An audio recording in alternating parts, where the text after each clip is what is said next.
We are rolling. Jackson Murray just liked my reel. Who's that? Seems to be a pro fighter. Sick. Call him Jackson White Chocolate Murray. Pro heavyweight boxer. Looks like an absolute unit. Hey, white chocolate. I would want you to melt.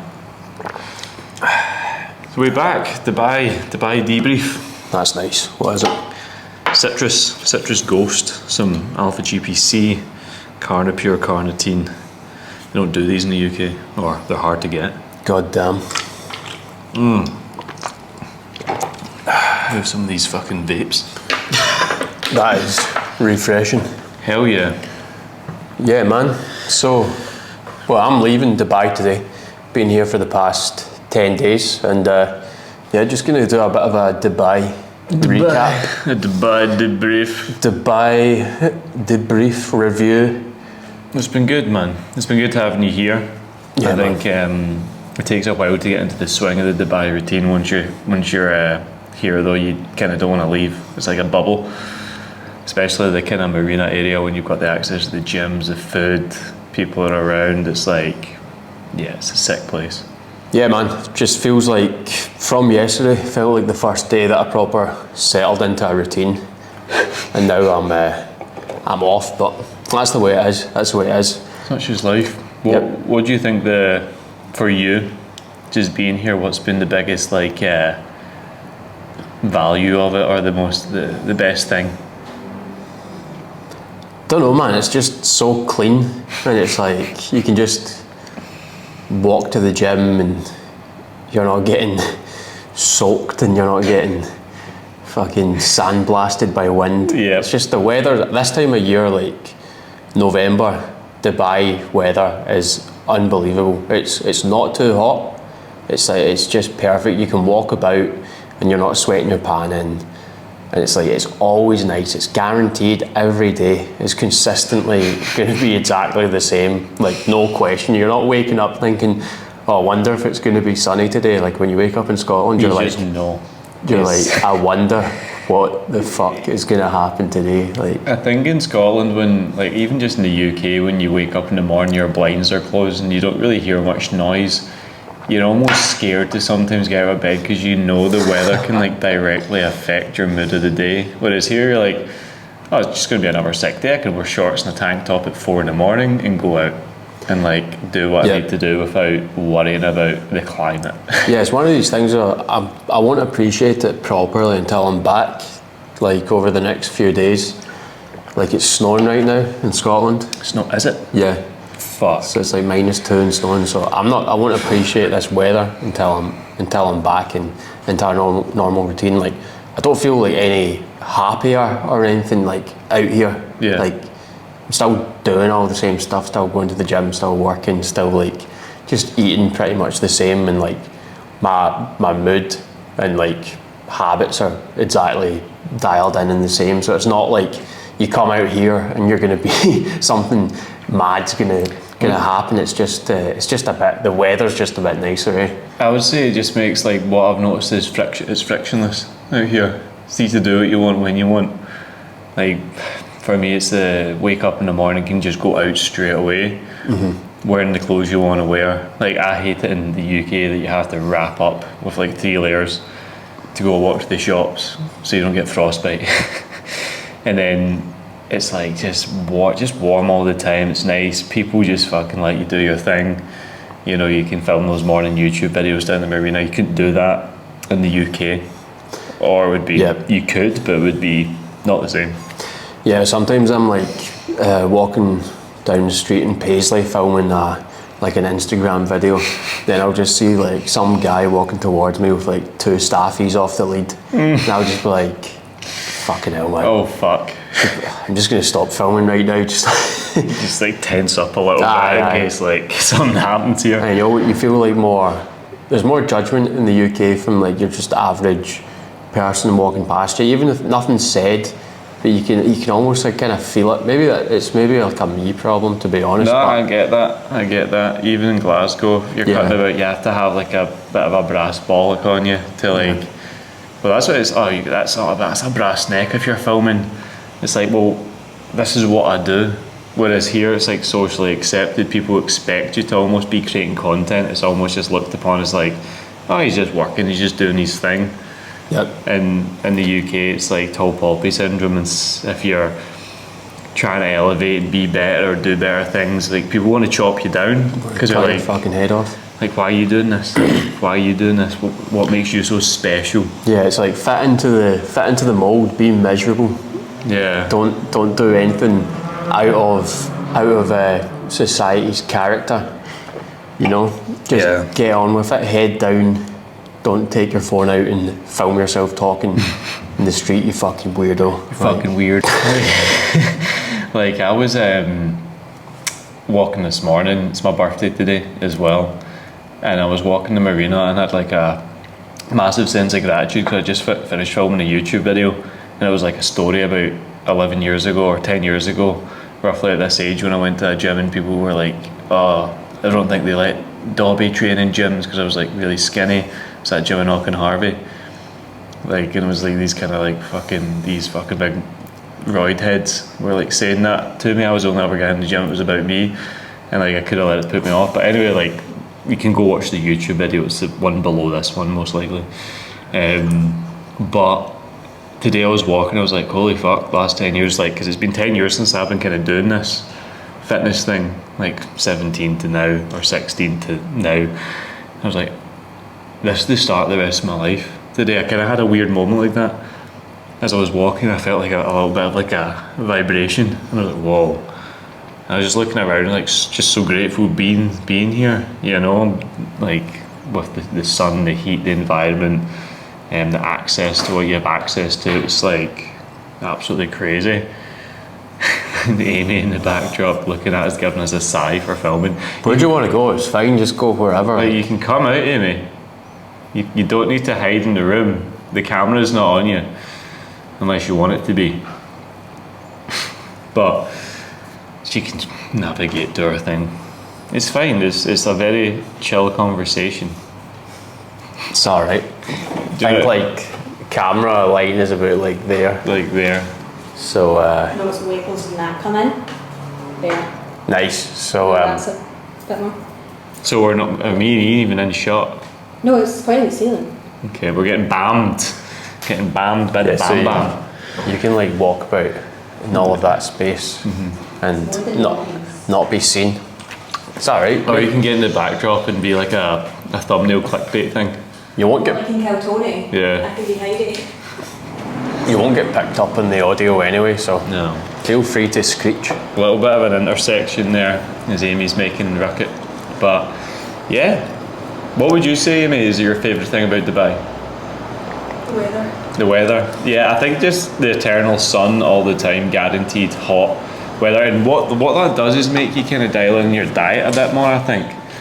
I think when I'm warm all the time, like I want to be leaner because you're going to have more of an opportunity to have your top off. So you end up just eating healthier and eating cleaner and tracking your macros to be that 1% or 10% better, or lose that little bit more body fat, because you just want to look the part, you know, feel the part, rather than just like in the UK you're wearing fucking knitted jumpers and flannels and hoodies and you're like, you can hide your gut for 8 months of the year. You don't really notice yourself getting fatter when you live in Scotland because you don't really see yourself, you know, naked in the mirror that often, you know, especially during winter, even in summer. Like I hardly like even seen my body in the mirror.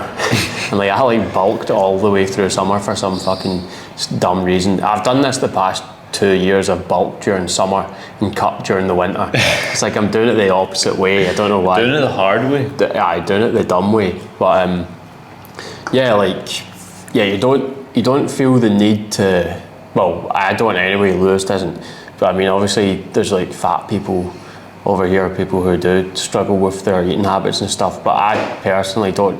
I don't have like the same cravings for like comfort, a hell of a load of like junk food at the end of the night, or you know, in Scotland you want to self-soothe, maybe a cold day, sitting in the gaff eating a box of Wheatos. Big box of Wheatos, we hot pizza, some cakes, anything that will soothe the pain of your environment. But Numb like, it. well, you know, you don't have to be in Dubai to get in shape. That's not not what we're saying. It's not the catalyst. You can do it anywhere. Like, you just have to dial it in and have a goal. Yeah. Like, it's simple as that. But Big one here as well is no booze. oh, aye, that can't- is massive. Can't buy booze in the shops. You can only buy it if the club or the pub or whatever is attached to a hotel. So the likelihood of you having just those little spontaneous beers that maybe you would have back home, or if it gets to the weekend, you don't really have it. And if you are at a restaurant, like, they're heavily taxed alcohol. So it's like, if you do want a beer, be willing to pay 15 quid for it. You know, so it's like you kind of weigh up and you're like, yeah, I'm just not willing to do that. Thing is though, like, you didn't really drink in Scotland either, so I think if people want to drink here, they'll find Yeah. a way. I think if people want anything wherever they are, they'll find a way to do it. Because like we've met with people and they're talking about like going on big nights out, going to the Taking club, drugs and stuff doing as all well. of this shit, stuff that's like, why the fuck are you doing that in Dubai? Yeah. That's insane. Bonkers. I don't know, probably cut this bit out just so we're not even associated with saying that. But like, aye, like, if you want to do something, you'll find a way, no matter what environment you're in.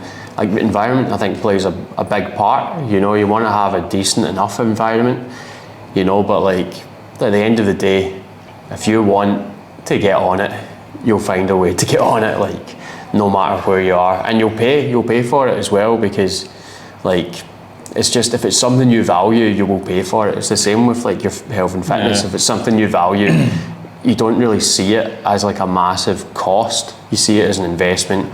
You know, you hire a coach, or you'll go and get a day pass at the gym, even though it costs like 15 quid when you're traveling. Yeah. You'll buy decent food, you'll buy steak, you'll buy eggs, you'll buy chicken. I've stayed in places abroad where it's like 40-minute cab to a gym, and I've done the cab journey to get to the gym. You know, been that far away from one and stuff like that. And I think, like, see, a kind of way to look at it is maybe like, right, if somebody pulled up and they had a Ferrari and you didn't need a Ferrari, they're like, I'll give you this Ferrari for $5,000. You'd find $5,000 within like an hour. But when it comes to your health and fitness, and someone's like, yeah, it's 300 quid a month, it's like, nah, I can justify that. I don't have the money, I can't find the money. It's like, you don't value it then, you know. So no wonder you won't change, because your time, your money and your energy is not going into you. You don't value yourself. Getting deep here, let's talk about Dubai, you know. Yeah, we always go off topic, but it doesn't really matter. There is no topic. It's there just is no sitting topic. down to film a quick pod. But Yeah. if you actually do value something, you'll always find a way. Like, see, when I lived in London, when I moved down to London when I was 20, and I was deep in my overdraft, and when I was in London, like, living in an expensive flat was way too expensive for how much money I was making. Like, when I moved down, didn't have a job, went to uni. But like, the first thing I'd done was join a well expensive gym. It was like 90 quid a month when I was in my overdraft. No money, but yep. And it was also like a half an hour walk to get there. It was like Physical Culture Gym in East Putney. Well, to this day, one of the coolest gyms I've ever raw been strength, to. savage. Yeah, it was like under a railway, like in the arches. And it was like, it's proper, like proper good equipment in there. A lot of old school machines as well, and like just all units in there. Like, everyone who trains there is like serious about their training. I like So that. I got some like really good training done there. But like, the point is, like, I valued just training, and I valued like that aspect of my life so much. It's like, I did not care one single bit. Like, I never seen it as like, as an expense. Never. It never occurred to me that like, that's something I need to cut the costs here. I'm like, Yeah, why the hell would I ever cut the costs on like a gym membership, or like a coach that could like help me change my life, or like, Buy cheap, you buy twice, man. A lot of fuckers get burnt off coaches, or they go to a gym that's like a budget gym. Like, I'm not saying it's a bad thing, like $14.99 to go to a gym group or something, 24-hour access. That environment will be reflective of the price. The training there, the kit is like made of Lego. The tunes are shit. It feels like you're in like a fucking hospital when you're in there. It's very clinical. It's just the lights. It's horrible. You know, but if you pay a wee bit more, you're going to be more motivated to go. When you put the investment in for a coach, you're going to show up and do the fucking work. Unless you're an absolute fucking R to the E to the T to the A to the R to the D. I hope you spell that right, because, you know, it's quite ironic if you screwed up, screwed up the spelling to that. You're one of those guys, you're a Dumbo. I think when you put your money where your mouth is, self-investment is the fastest way to self-success, and it's like you gotta, like, even coming out here, it was an investment to set up the business and do what we need to do, but I genuinely feel 10 times more inspired being out here. I want to work 10 times harder, I want to live the lifestyle more, I feel healthier, I'm sleeping better, I'm just more inspired because now of like all that investment to get here in the first place, it's like I'm now paying that debt off through the work that I'm now doing, and I'm excited about it because it actually is making me feel instantly better about just like where I want to go in life. It feels like I'm in the right environment for the growth that I need and want. And that's the thing, it's like understand the difference between need. When you need something, it runs away from you. If you want something, you own the power, you take it. You know, I want this, you know, I wanted this, rather than I need, please come back to me, I need you. You start chasing it, everyone runs away. That's like how energy works. So you just got to put yourself in the right places, because then you're going to meet the right people, you're going to be inspired to do the work, and you're generally just going to have more fun doing it as well. You know, that's what I believe. Yeah, and needing something versus wanting something, that is a good point. Isn't it? You know, I was just, you know, wanted to go and train, and for the benefits it gives you from straight away. Just you get it instantly, and you also get it like long term. Like, but I don't know. Even for me, it's like it's more just about the instant gratification from it. You know, like you do get the big payoff, but that's going to come down to more like 10 years. You know, like a lot of years, but like more like your other habits and diet and stuff like that. But you do get such an instant payoff from going to the gym. It's like, I was thinking about this the other day with like stuff like a really focused lifting session, or like going to jiu-jitsu. Like, I was just in the shower after jiu-jitsu, like, oh, that was an amazing class, just washing off. And then I was like, just started remembering like all my problems and all my worries, like they were all like just coming back into like the forefront of my mind. I was like, oh my God, I've not been thinking about any of this stuff for the past 2 hours. That's amazing. And that's what like these kind of things will give you. That's what the gym. That'll do.